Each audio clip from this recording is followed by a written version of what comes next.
राखी कळी काळाचा लाभ आणि मिळवणे संग खोटा त्याचा किंवा धन मिळवले कोरी आणि काळ घेतल्यानं सोडी धन अंतकाळाला कामाला येणार नाही हे संतांनी सांगितलं. परंतु धन कमू नये असं कुठेही गाथेत प्रमाण सापडत सरी सापडलं तरी मला सांगावं. हा हो कुठेही गाथेमध्ये असं वर्णन आले नाही का धन कमवू नये. उलट धन कसं कमवावं आमचे संत सांगतात.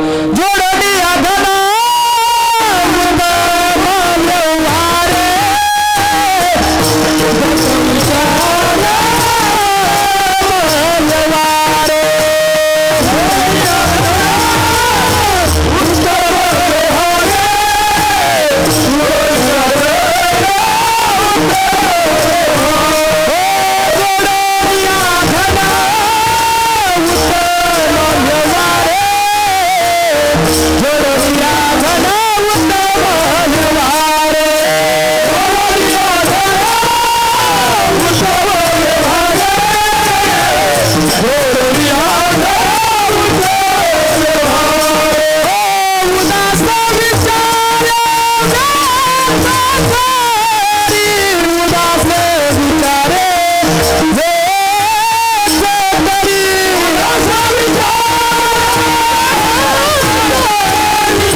सांगितलं. जोडून या धन कसं व्यवहार उत्तम व्यवहार असावा. कुणाचा चोरी मारीचा बुडतीचा पैसा माणसाने कमवू नये. जरी महाराज हो अशा मार्गाने चुकीच्या मार्गाने जर खऱ्या अर्थाने तुम्ही धन कमावलं साहेब मुळात ते घरामध्ये टिकत नाही आणि टिकलं तरी समाधान मात्र देत नाही. म्हणून खऱ्या अर्थाने धन कमवावं कसं उत्तम व्यवहार असावा. परंतु सुभाषितकार या ठिकाणी सांगतात हो संपत्ती म्हणजे धन मिळवणं कसं दुर्लभ आहे. सहजतेने मिळत नाही. त्यासाठी काय करावं लागतात कष्ट घ्यावे लागतात.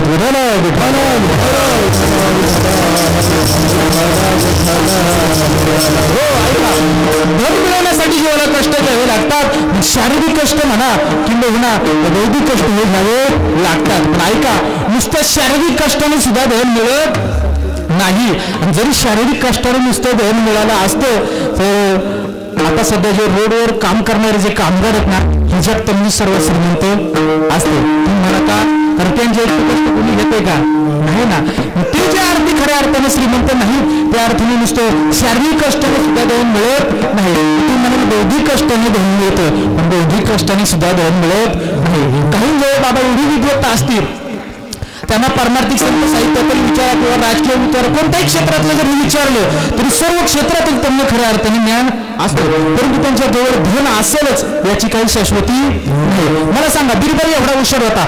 आज त्याने जगतामध्ये जेवढी काही हुशारी केली तर हुशारीची आज काय पुस्तक आहे. परंतु तो कधी जीवनामध्ये राजा त्याला होता आलं नाही का प्रारब्धात होतं. महाराज म्हणतात अन्नमान धन हे तो प्रारब्धा हे प्रारब्ध माझे तुकोबर एका ठिकाणी वर्णन करतात प्रारब्धाची जोडे दान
जीवनामध्ये मान मिळणं हे गोष्टी कशा बघा प्रारब्धाच्या गोष्टी प्रारब्धाने आपल्याला भेटत असतं. आता या ठिकाणी एक शंका निर्माण होते महाराज धन मिळणं जर प्रारब्धाची गोष्ट आहे तर आताच्या सध्या स्थितीला आम्ही काय गरीब आहेत आणि आमच्या जर प्रारब्धात जर धन नसेल तर आम्ही काय राहू गरीबच राहू बरोबर की नाही. शंका उत्पन्न होती की नाही बरोबर की नाही हो शंका उत्पन्न त्या ठिकाणी होती. परंतु ऐका प्रारब्ध वगैरे दुसरं तिसरं काही नसून इतर जन्मामध्ये तुम्ही जशी कर्म केलेली असतात ती कर्म ह्या जन्माबरोबर भोगायला येणं याचं नाव प्रारब्ध.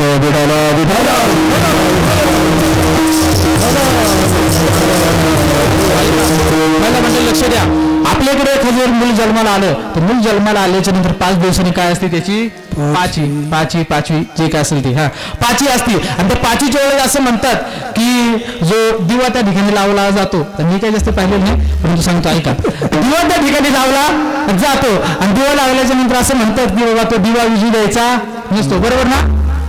दिवा विजून द्यायचा नसतो का तर त्या दिवशी सटवा येते आणि त्या मुलाचं काय लिहित असती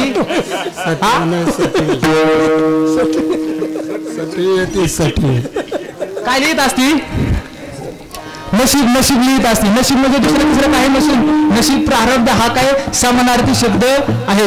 नशीब म्हणजे त्याचं काय लिहिती प्रारब्ध लिहित असताना ती तिच्या मनाचं काही एक लिहित नाही. त्या मुलाने इतर जन्मामध्ये जसं कर्म केलं असेल त्या प्रकारे त्या ठिकाणी त्याचं प्रारब्ध त्या ठिकाणी लिहिलं जातं.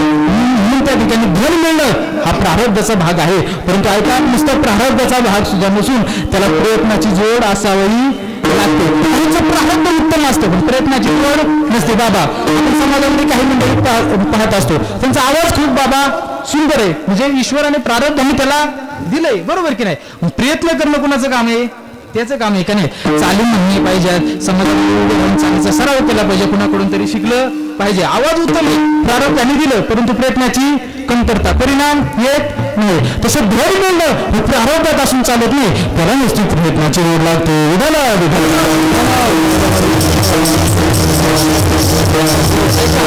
दोन मित्र होते एक होता प्रारब्धवादी आणि एक होता प्रयत्नवादी. एक प्रारब्धाला जास्त मानायचा दुसरा प्रयत्नाला जास्त मानायचा. आपल्या बोरगिरी गावातील होते आणि 2 जण निघाले कुठं नर्मदेची परिक्रमा करायला. कुठं बाबा उज्जैनला त्या ठिकाणी नर्मदेची परिक्रमा करायला गेले. सर्व साहित्य वगैरे घेऊन गेल्याच्या नंतर त्या ठिकाणी 2-4 दिवस लोटले. 2-4 दिवस लोटल्याच्या नंतर आता परिक्रमा करत असताना असा नियम आहे त्या ठिकाणी की सर्व काही मागून खावं लागतं, सोबत आपण काही मिळू शकत नाही. अशी परिक्रमा करत असताना एक दिवस असा प्रसंग घडला, दिवसभर सकाळपासून त्यांना काही खायला मिळालं नाही. बिना अन्ना पाण्याचा त्यांनी त्या ठिकाणी प्रवास केला. प्रवास करत असताना रात्रीशी की बाबा एका जंगलात त्यांना राहायची वेळ आली. घनदाट जंगल, आजूबाजूला घर नाही, दार नाही, काही नाही. अशा परिस्थितीमध्ये जंगलामध्ये आले. जंगलामध्ये आल्याच्या नंतर म्हटले रात्रीची वेळ झाली, आता आपण इथे थांबलो पाहिजे. थांबावं आता काय करावं, सगळीकडे झाडं झुडकं सगळं काही एक दिसेना. थोड्यात वाड्याची एक मोठी झुळूक आली. झुळूक आली असताना बाजूलाच एक भगवान शिवाचं आपलं जसं मंदिर आहे त्या ठिकाणी शंकराचं मंदिर होतं. आणि त्या मंदिरामध्ये वाड्याच्या झुळकून त्या ठिकाणी एक घंटा देवाची असते, ती घंटा त्या ठिकाणी वाजली. आणि घंटा वाजल्याच्या नंतर यांच्या ध्यानात आलं बाजूला काय मंदिर आहे. हो, त्या आवाजाच्या दिशेने ते चापत चापत कसे कसे मंदिरात गेले. आणि मंदिरात गेल्याच्या नंतर मोठा आनंद झाला. म्हटले इतक्या वेळा आपण जे काही प्रयत्न केले ते सफल झाले, आपल्याला निवाऱ्याची तरी किमान वेळ सोय झाली. मंदिरात त्या ठिकाणी गेले. आणि गेल्याच्या नंतर जो प्रारंभवादी होता ना, त्यांनी गेल्याबरोबर पहिली वळकुटी टाकले आणि झोपला. तो दुसरा मुळे लागला, का रे लगेच काय झोपतो, काहीतरी आपल्या पोटापाण्याचं खायचं तरी पाहिलं पाहिजे. तो म्हटलं काय भेटणार, आजूबाजूला घर दिसणार, दार दिसणार, काही नाही. त्यामुळे मला वाटतं इथे काय खायला भेटायचं नाही. कोण म्हणू लागला, प्रारब्धवादी. तो प्रयत्नवादी होता, तो म्हटला काहीतरी केलं पाहिजे. तो तसाच मंदिराच्या भीतीने चाफत चाफत कुठे गेला, हेच मंदिराचं निरीक्षण करा. अशाच प्रकारे त्या ठिकाणी मंदिरामध्ये गेला. भगवान शिवाचं शंकराचं त्या ठिकाणी मंदिर होतं. गेल्याच्या नंतर भगवान शिवाचं त्या ठिकाणी दर्शन घेतलं. आणि दर्शन घेतल्याबरोबर त्याला बाजूनं कुठेतरी तुपाचा वास येऊ लागला. तुपाचा वास येऊ लागला, याच्या ध्यानात आलं काहीतरी आपल्याला भेटणार. आता इकडे तिकडे चापलून नंतर त्याच्या हाताला मुदा लागल्या. सोप्या भाषेत सांगायचं झालं तर तूप टाकलेला भात सापडला. आता त्या ठिकाणी भात वगैरे कसा होता, एका राजाने त्या काळामध्ये भगवान शंकरांना त्या ठिकाणी हिरण आणि माणिक मोत्याचा भाताचा त्या ठिकाणी त्या मुदा अर्पण केलेल्या होत्या. आणि त्याला त्या ठिकाणी सापडले. म्हटलं आनंद झाला. म्हटला याच्यानं आधी लागला असतो तर आपल्याला उपाशी मारावं लागलं असतं. परंतु त्या ठिकाणी मुदा घेऊ लागला, खाऊ लागला. खात असताना त्याला गावायचं मध्ये काय लागायचे, खडे. वास्तविक ते खडे नव्हते, पण तो त्या ठिकाणी खायचा. खात असताना खडे लागला. बाहेरचा जो दुसरा मित्र आहे ना, त्या मित्राला फेकून मारायचा. तो खडा लागला का, यांनी खात असताना खडा लागला का, खडा घ्यायचा मित्राला फेकून मारायचा. असं करता करता संपूर्ण भात खाला. आणि हा जो आपला गावात दुसरा बाहेर. सकाळी झाली ना, हा त्या ठिकाणी बाहेर गेला. म्हटला का रे रात्री जर तू हे नादी लागलो असतो तर उपाशी मारावं लागलं असतं, परंतु मी प्रयत्न केले, मला खायला भेटलं. प्रारब्धवादी म्हणू लागला का रे तुझा प्रयत्न केले म्हणून तुझ्या एका रात्रीची तुझी भूक भागली. काय केले, प्रयत्न केल्यामुळे एका रात्रीची तुझी भूक भागली. परंतु ऐक, माझ्या प्रारब्धामध्ये होतं तर इथून पुढच्या माझ्या 4 बिड्या बसून खातील एवढं झालं. तो मित्र कसं काय, अरे रात्री मला खडे मारून फेकून, खडे समजून जे फेकून मारलं ते खडे नव्हते, मग हे बघ हिरे. हो हिरे. तो म्हटला का रे माझ्या तुझं प्रारब्धामध्ये होतं तर त्यापाशी आलं, पण खरं सांग जर मी खऱ्या अर्थाने जर आतमध्ये गेलो नसतो आणि खडे समजून का होईना तुला जर फेकून मारले नसे तरी तुला सुद्धा भेटलं नसतं. तो म्हटला राजा खरे, तुझं पण खरे. म्हणजे धन मिळणं हे प्रारब्धात जरी असलं तरी त्याला प्रयत्नाची जोड असावी लागते. प्रारब्ध भले प्रारब्धात त्याच्या होतं, परंतु प्रयत्न दुसऱ्याला का होईना त्या ठिकाणी करावे लागले. तसं धन प्रारब्ध आणि प्रयत्नाच्या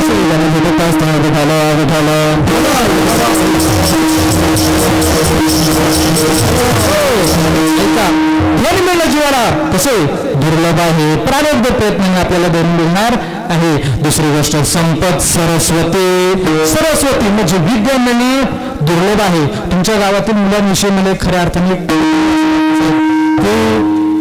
आता मी जास्त काही गावाला नसतो, परंतु ज्यावेळेस कधी असतो ना ढेण्याला गेलो की तुमची गावातील मुलं सकाळी इथून उरकायचं, सर्व घरचं उरकायचं, कुठे यायचं एसटी स्टँडला.